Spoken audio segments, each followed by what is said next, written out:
Hello everyone. आज का जो टॉपिक है मध्य प्रदेश का भौगोलिक स्थिति पार्ट 3।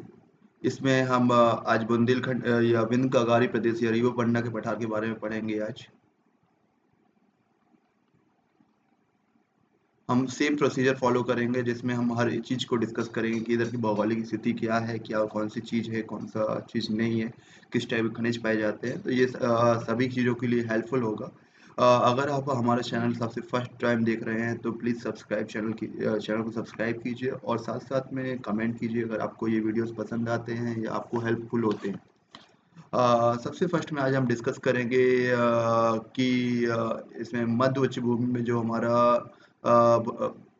रीवा पन्ना का पठार है उसमें किस टाइप की खनिज पाए जाते हैं, किस टाइप की भौगोलिक स्थिति है, कौन सी पोजीशंस है, इसमें कितने डिस्ट्रिक्ट्स आते हैं। तो उसके हिसाब से हम देखते हैं कि हमारा जो रीवा पन्ना का पठार है हमने अभी तक ये दोनों कवर अप कर लिए हैं। यहाँ पर आप क्लिक करके डायरेक्टली वीडियो पे जा सकते हैं। रीवा पन्ना के पठार में जब हम डिस्कस करते हैं तो देखिए हमारा मध्य भारत का पठार ये है, बुंदेलखंड का पठार ये है।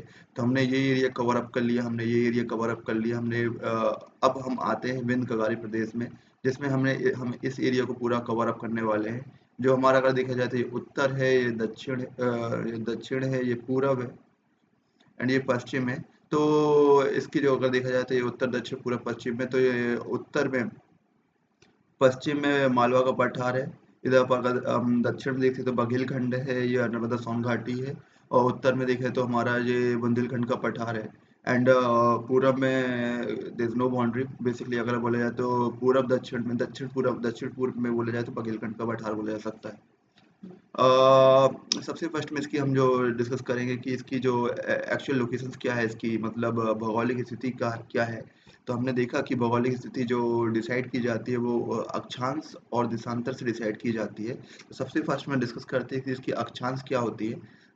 विषुवत वृत्त के ऊपर वाला एरिया जो होता है, अगर देखते इसको हम करते हैं तो उत्तर दक्षिण पूर्व पश्चिम। तो जो उत्तरी वाला मतलब विषुवत वृत्त ये है, तो विषुवत वृत्त के ऊपर वाला एरिया को अक्षांश बोला जाता है। ये बेसिकली उत्तरी अक्षांश में होते हैं। तो हम इसकी लोकेशन देखते हैं तो ये 23 डिग्री 10 मिनट्स से स्टार्ट होती है। मीन्स अगर देखा जाए तो यहाँ से 23 डिग्री 10 मिनट से स्टार्ट होती है और ये अगर यहाँ तक लोकेशन होगी एंड 25 डिग्री 12 मिनट तक जाती है। लेकिन अभी ये क्या है कि सिर्फ हमारा अगर देखा जाए तो इसको अगर हम इस टाइप से डिवाइड करते हैं, उत्तरी अक्षांश भी आप लिख दीजिए इसे एक्चुअल में। लेकिन अभी तक ये डिफाइन नहीं हुआ कि ये कहाँ से है। 23 डिग्री यहाँ पर भी, 23 डिग्री यहाँ पर है। तो मुझे क्या है, दक्षिण अक्षांश भी चाहिए होगा। तो दक्षिण अक्षांश को हम देखते हैं, पूर्वी पूर्वी देशांतर भी चाहिए होगा। पूर्वी देशांतर के लिए मुझे क्या करना पड़ेगा, 78 degree 4 minute to 82 degree 18 minute. तो मीन्स यहाँ पर जो देशांतर होगा एंड पूर्वी देशांतर, तो ये पूर्वी देशांतर है, कौन सी डिग्री का है, 78 डिग्री 4 मिनट का है। और ये कहाँ तक गया, 82 डिग्री 18 मिनट पूर्वी देशांतर। ओके, यहाँ से स्टार्ट होता है। तो ये जो एरिया होता है इसको अगर बोला जाए तो इस एरिया को इतने जो लोकेशंस है, इस लोकेशंस में ये उत्तरी देशांतर हमने, उत्तरी अक्षांश और पूर्वी देशांतर हमने दोनों चीज़ कवर अप कर ली। इसको प्रॉपर्ली डिस्कस करने के लिए हमारा एक ये वीडियो है जिसमें हमने डिस्कस किया है कि अक्षांश क्या कहलाते हैं, देशांतर क्या कहलाते हैं, इनकी इंपॉर्टेंस क्या होती है।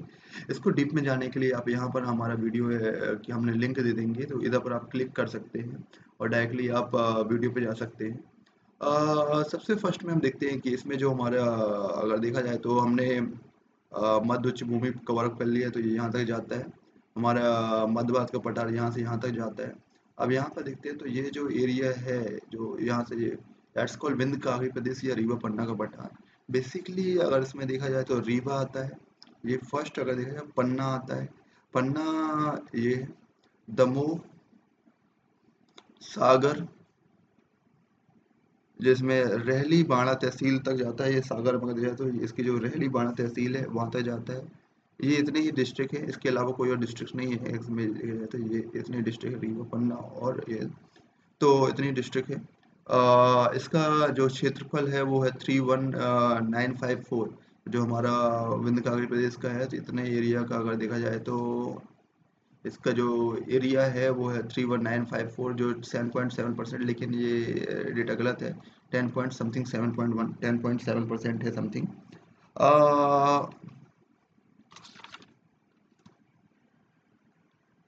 10.7% ही मोस्टली बुक्स में लिखा हुआ है। तो हम इसका जो एरिया है वो 31954 एंड जो भौगोलिक क्षेत्र का जो मीन्स हमारे पूरे एमपी का 10.7% है। नाउ हम जनसंख्या घनत्व के बारे में अभी इसमें कोई डेटा नहीं मिला, लेकिन हम इसके बारे में खनिज के बारे में डिस्कस करेंगे।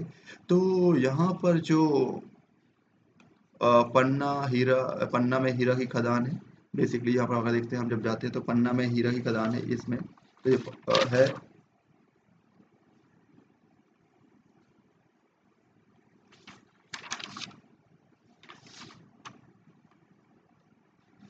जो मझगुआ और रमखेड़िया खदान इधर पर मुझे पन्ना में देखा जाए तो पन्ना में जो है वो मझगुआ एंड रमखेड़िया, ये दो आप ले लिए। इधर पर जो तो खजाने हैं वहां पर हीरा हीरा मिलता है। ओके।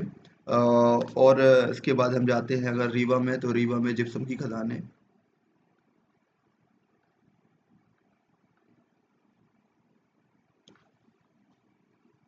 एक और रीवा में अगर देखा जाए तो कोरंडम भी है।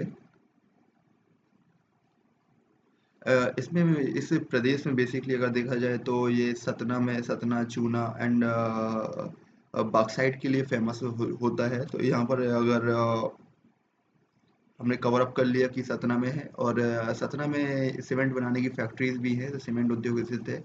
इस सतना इस पठार की जो ऊंचाई है वो है 300 से 400 मीटर तक। यहाँ तक जो इतनी भी ऊंचाई पाई जाती है वो 300 टू 400 मीटर के पठार पाए जाते हैं।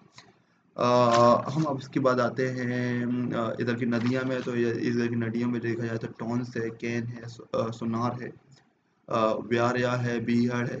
जो रीवा के सिंचाई जिले पे जलप्रपात का निर्माण करती है। बीहड़ जो है रीवा के जो सिंचाई जिले पे, अगर आप देखते हैं ये वाला एरिया हमारा जो होगा मीन्स दिस वन। तो यहाँ पर जो अगर इम्पोर्टेंट नदियाँ हो गई वो टॉन्स, केन, सुनार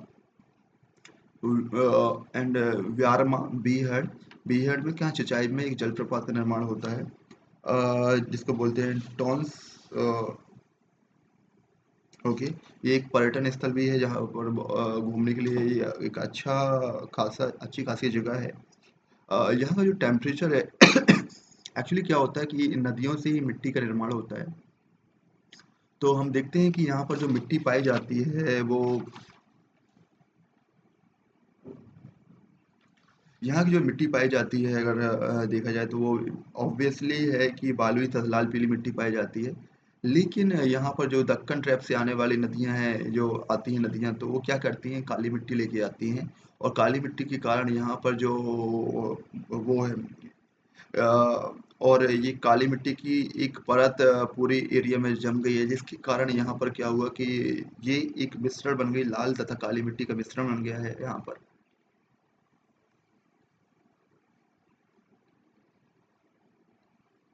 का मिश्रण बन चुका है। इसमें अगर ये जो मिट्टी होती है वो एग्रीकल्चर की दृष्टि से अच्छी होती है। यहाँ पर जो बारिश होती है वो अप्रॉक्सीमेटली 125 सेंटीमीटर होती है, तो जो एग्रीकल्चर के लिए सफिशिएंट है। यहाँ पर मोस्टली जो सबसे ज़्यादा फसल होती है वो है गेहूँ। ये फसल इधर पर ज़्यादा वन नहीं पाए जाते। इधर पर जो फॉरेस्ट है इतना ज़्यादा नहीं है, लेकिन अगर इसमें फॉरेस्ट के बारे में बात करें तो यहाँ पर मोस्टली जो है वो उत्तर उपोष्ण कटिबंधीय वन। अब ये उत्तर उपोष्ण कटिबंधीय वन क्या है, एक्चुअली जो हम देखते हैं कर्क रेखा है। कर्क रेखा में इसकी जो पोजीशन है वो है अ, इसकी पोजीशन अगर हम देखते हैं तो वो 23 डिग्री समथिंग पे है एंड 23.5 डिग्री पे हमारा कर्क रेखा निकलती है। तो यहाँ से जो जो इसके दक्षिण छोर को पकड़ती है, तो यहाँ से जो ये उत्तर दक्षिण हम कर्क रेखा को देखवाएं तो इधर मकर रेखा आ जाएगी एंड ये उत्तर, और इसके बीच वाले वन को हम उपोष्ण कटिबंधीय एरिया बोलते हैं या उपोष्ण कटिबंधीय वन बोलते हैं। एंड इसके ऊपर वाले को हम उत्तरी उपोष्ण कटिबंधीय वन बोलेंगे। तो यहाँ पर जो है एंड ये बेसिकली शुष्क टाइप के होते हैं, और शुष्क शुष्क के साथ पतझड़ी वन होते हैं। ओके, यहाँ पर मोस्टली देखा जाए तो यहाँ पर सागौन ही इम्पोर्टेंट है, जो सबसे ज़्यादा पाए जाने वाला वन है। यहाँ का टेम्परेचर हमने देखा है कि ये जो इसके वनों के हिसाब से टेम्परेचर डिसाइड होता है, तो यहाँ पर जो टेम्परेचर है वो 42 डिग्री मैक्सिमम है एंड 8 डिग्री सेल्सियस मिनिमम है। ये भी फैक्ट है जो वो करेगा। यहाँ पर फैक्ट्रीज के हिसाब से देखा जाए तो सीमेंट है सतना में, एंड लाख है, लाख बनाने की फैक्ट्री जो रीवा में है। ओके, दो उद्योग जो है इम्पोर्टेंट है यहाँ पर। अब हम आते हैं थोड़ी सा खनिजों के बारे में डिस्कस करेंगे कि यहाँ पर किस टाइप की सेल समूह पाई जाती हैं। तो यहाँ पर दो टाइप की सेल समूह पाई जाती हैं, एक कडप्पा समूह की, एक विंध्य सेल समूह की। कडप्पा समूह में जो चूने का पत्थर है, हार्न स्टोन है, बालू पत्थर, हेमेटाइट। हेमेटाइट एक अयस्क है जिससे लोहा निकाला जाता है। आप हमारा अयस्क वाला पोर्शन भी जाके डीप में डिस्कस कर देख सकते हैं। क्वार्ट्ज जो है, विंध्य सेल समूह को, विंध्य सेल समूह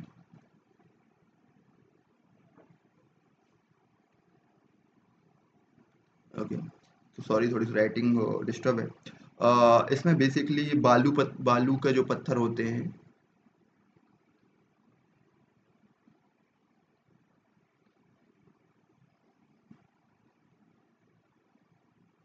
बालू का पत्थर एंड चूने की मोटी परत,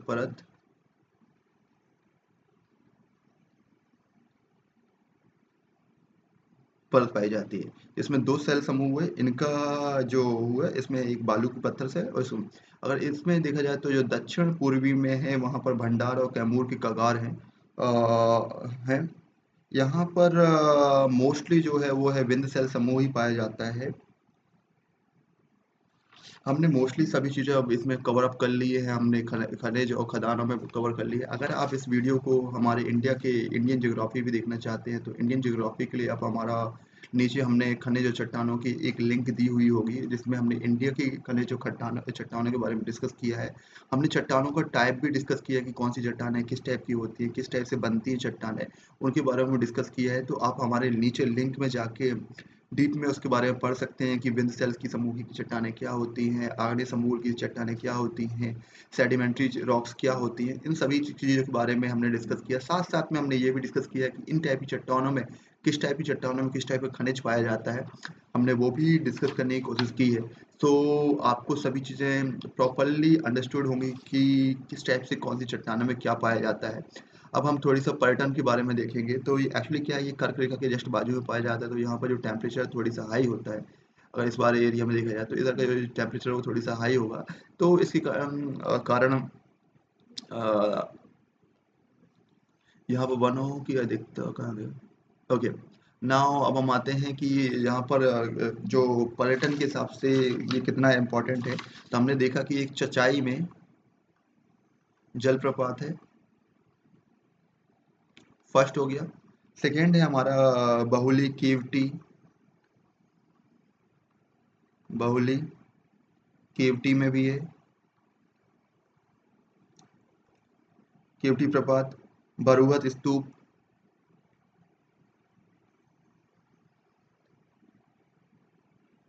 ये जो है अशोक मौर्यकालीन का है।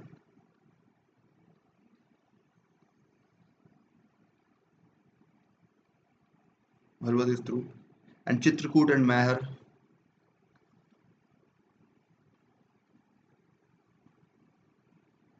ये दो इंपॉर्टेंट हो जाते हैं। यहाँ पर बेसिकली अगर देखा जाए तो टॉन्स में विहा प्रपात है, टॉन्स नदी पे एक विहा प्रपात है जो घूमने की दृष्टि से अच्छा है। अभी हमने इसमें अगर फैक्टर्स के बारे में डिस्कस किया जाए तो हमने सभी फैक्टर्स डिस्कस कर लिए इसके। भौगोलिक स्थिति भी हमने डिस्कस कर ली, उसमें जितने डिस्ट्रिक्ट जिले पाए जाने वाले थे वो डिस्कस किया, क्षेत्रफल को डिस्कस किया, जनसंख्या घनत्व के बारे में हमें डेटा नहीं मिला। नदियाँ डिस्कस कर ली, कौन कौन सी नदियाँ इसमें पाई जाती है, मिट्टी किस टाइप की पाई जाती है, ये मिट्टी किस टाइप से बनी हुई है, लाल काली मिट्टी कैसे इसका निर्माण हुआ, जलवायु कर्क रेखा के कारण जो इफेक्ट आ रहे हैं हमने वो भी डिस्कस किया। जनजाति का निवास हमें डेटा नहीं मिला। उद्योग में हमने देखा कि यहाँ पर एक लाख बनाने की फैक्ट्री है जो रीवा में स्थित है, एज वेल एज एक हमारा सतना में सीमेंट फैक्ट्री है। तो इन सभी चीज़ों के बारे में डिस्कस कर लिया हमने। साथ साथ में पर्यटन भी डिस्कस किया कि कौन सा पर्यटन यहाँ पर है, यहाँ पर नदियों में पाए जाने वाले जलप्रपातों को भी डिस्कस किया कि टॉन्स में एक बिहा प्रपात है, साथ साथ में अगर चिचाई में भी एक जलप्रपात है।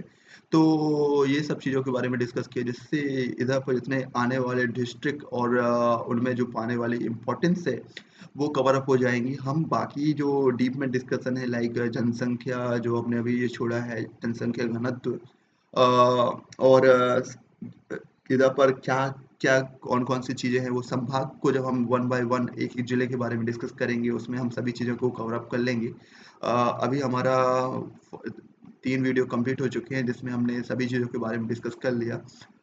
नाउ आगे हम मालवा का पठार डिस्कस करेंगे, नर्मदा सोन घाटी डिस्कस करेंगे, बघेलखंड एंड सतपुड़ा डिस्कस करेंगे, जिसमें हमारा पूरा होल एमपी कवर अप हो जाएगा। फिर उसके बाद हम दूसरी सीरीज चालू करेंगे जिसमें हम इसका एमपी का हिस्ट्री, एमपी हिस्ट्री स्टार्ट करेंगे, जिसमें हम एमपी का विभाजन, एमपी को कैसे बना, उन सभी चीज़ों के बारे में प्रॉपर डिस्कस करेंगे। सो आप इसको इस चैनल को सब्सक्राइब कर लीजिए, ये आपको लिए बहुत ही ज़्यादा हेल्पफुल होगा। फ्यूचर में हम इसमें reasoning as well as aptitudes के भी वीडियोस डालने वाले हैं जो एक्चुअल में आपको प्रोवाइड कराएंगे इन्फॉर्मेशन, साथ साथ में हम टेक्निकल तो लेके ही चल रहे हैं। तो thank you so much for watching this video and subscribe please and share भी कीजिए जो मेरे लिए बहुत ही ज़्यादा हेल्पफुल होगा, आगे को वीडियो को बनाने के लिए मुझे मोटिवेशंस प्रोवाइड कराएगा। Thank you so much.